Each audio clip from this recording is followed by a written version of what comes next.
Evening News. Very good evening to you. I'm Lisa Broom with the CBC Evening News. The government of Barbados, the Barbados Private Sector Association, the Congress of Trade Unions and the Barbados Workers Union came together at the Lloyd Erskine Sandiford Centre for a one-day meeting of the full social partnership today.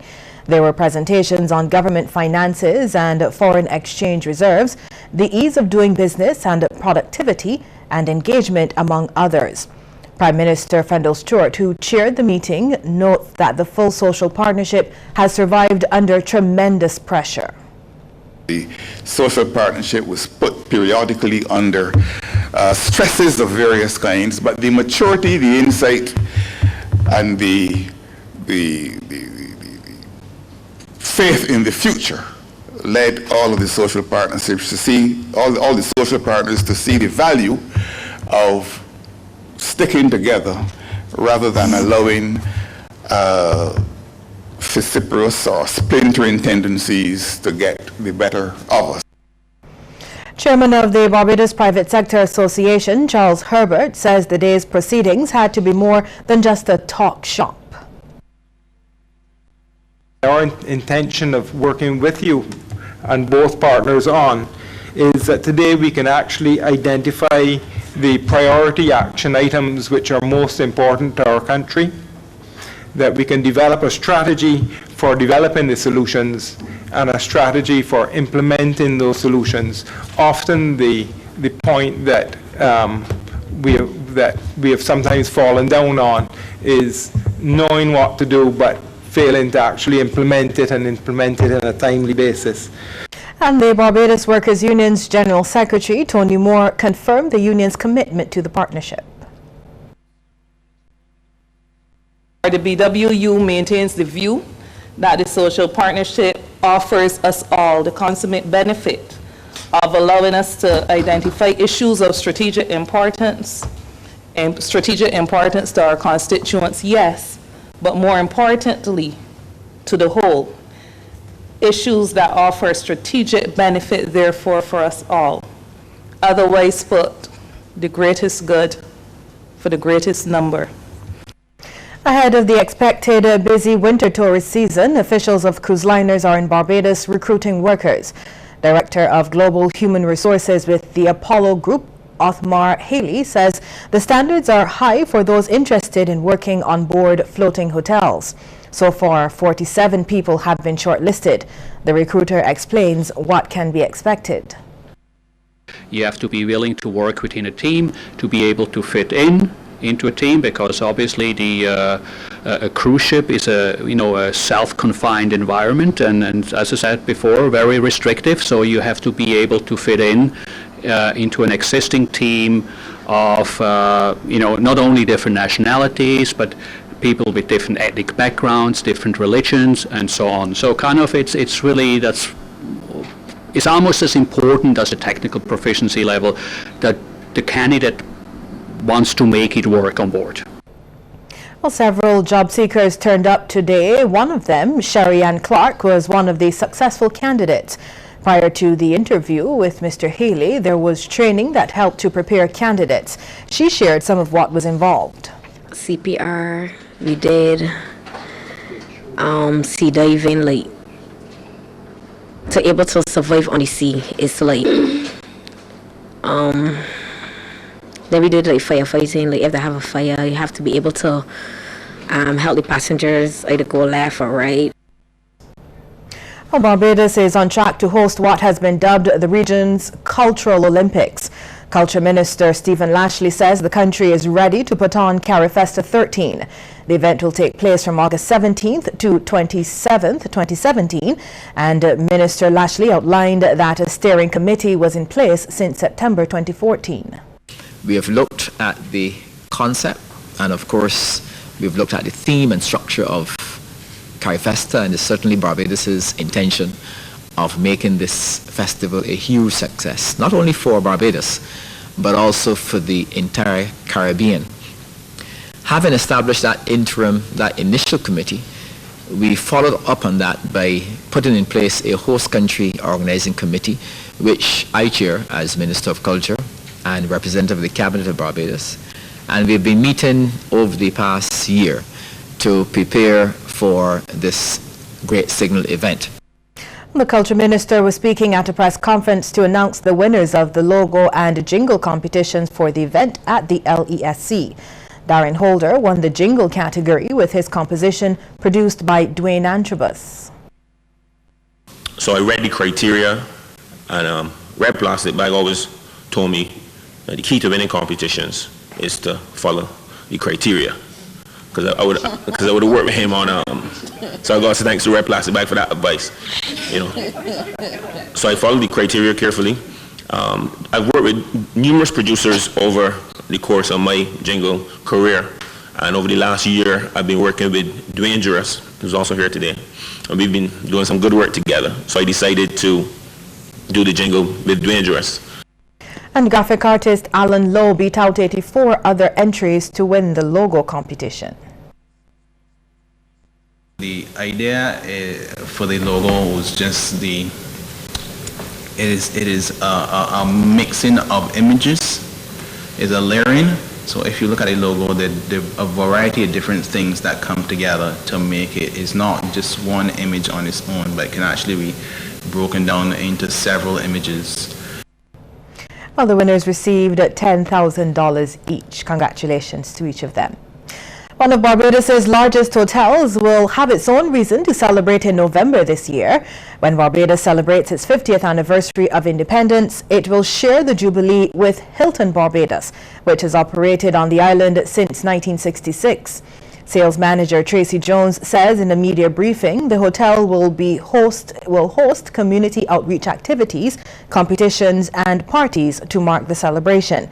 She has encouraged the public to take part in the significant milestone. Hilton has been the longest serving international brand on island, a leading international brand and a major player in the tourism industry. Government owned but Hilton managed, today the hotel is affectionately known as the People's Hotel, a hub of relaxation, food, events and entertainment. There's more news just after this break. Stay with us.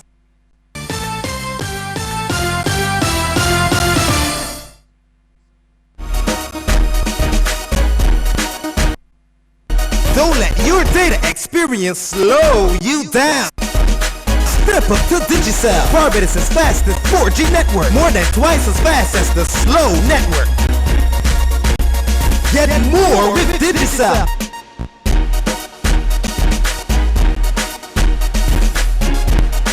Digicel, the fastest 4G network in Barbados. Dial *153# to sign up to Digicel today. Winning a fabulous Miami shopping spree is in the cards. Use any Scotiabank credit card for all your everyday shopping, dining out and more. You'll earn chances to win a trip for two to Miami, including round-trip airfare and $1,000 in cash. The more you use your card, the more chances to win. So pay with any Scotiabank credit card today. Need a card? Apply now to get a welcome bonus. Plus more chances to win. Contest ends September 30th. Conditions apply. Caribbean Catalyst will be facilitating the Leadership Challenge Public Workshop, the 8th since its inauguration in Barbados in 2011. It is based on over 30 years of research by the world-renowned leadership experts Jim Couzès and Barry Posner. The workshop takes place at the Hilton from October 5th to 7th. To register, visit our website or call us at 426-3983.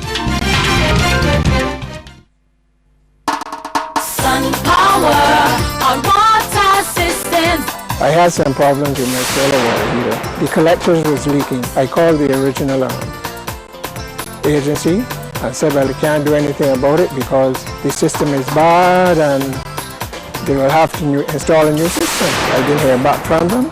Then I called SunPower. I went to Monday, paid some money, and by Thursday it was on. Get your SunPower.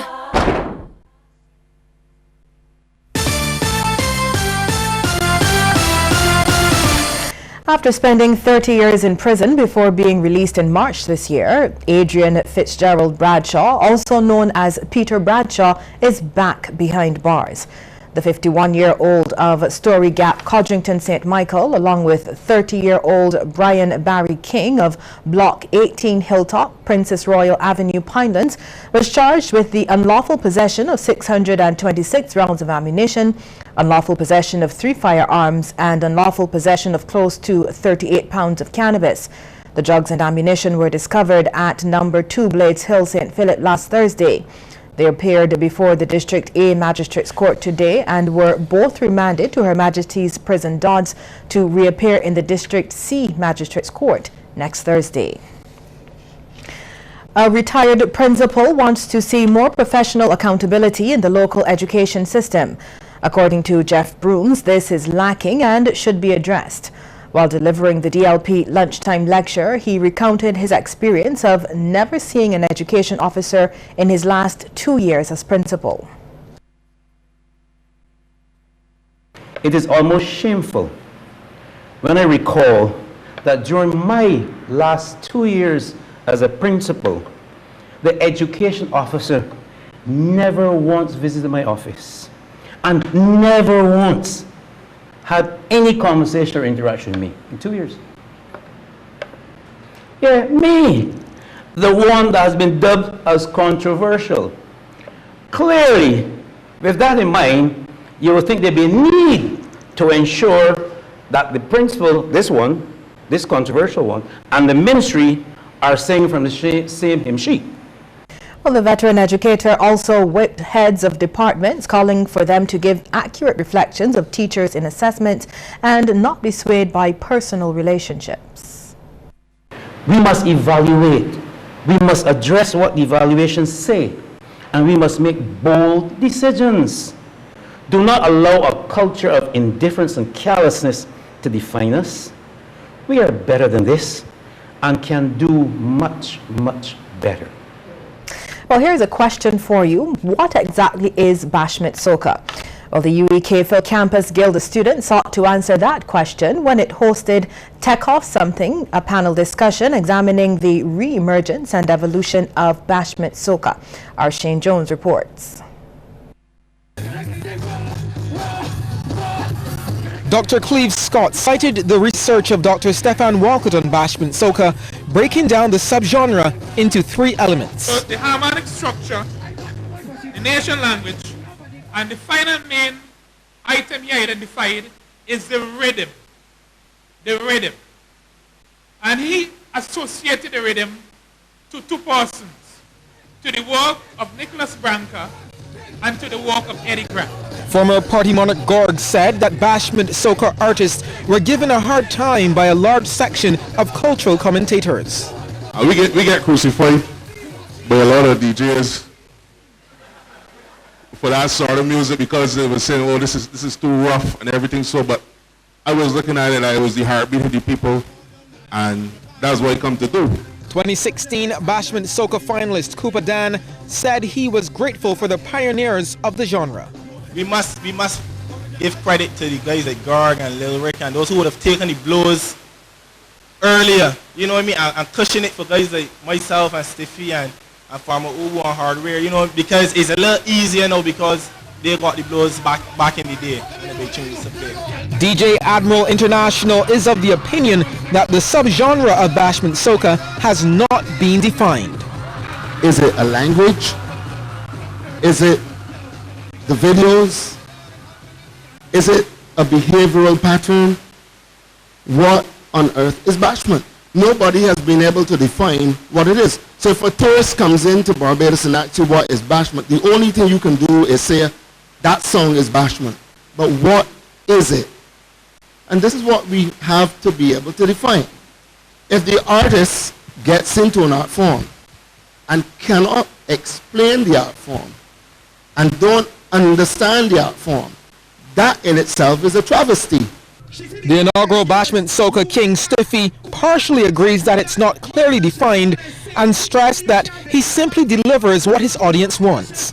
I try to make myself the best rounded artist that I can be, because I did not start singing bashment or whatever they bring the competition to name it towards to categorize the music that I sing, because I might not necessarily think that I sing bashment music. I live a lifestyle. I sing music that is pleasing to me, what I think about, the ideas that I have, and I put them towards the bassline and whatever else. So they would categorize it as bashment, yes. But I started singing calypso music. I was a comedian. I coming into that. That was where I found my niche. Well, we may not be able to put our finger on exactly what bashment soca is just yet, but we do know that the people love it, whatever it is. Shane Jones, CBC News.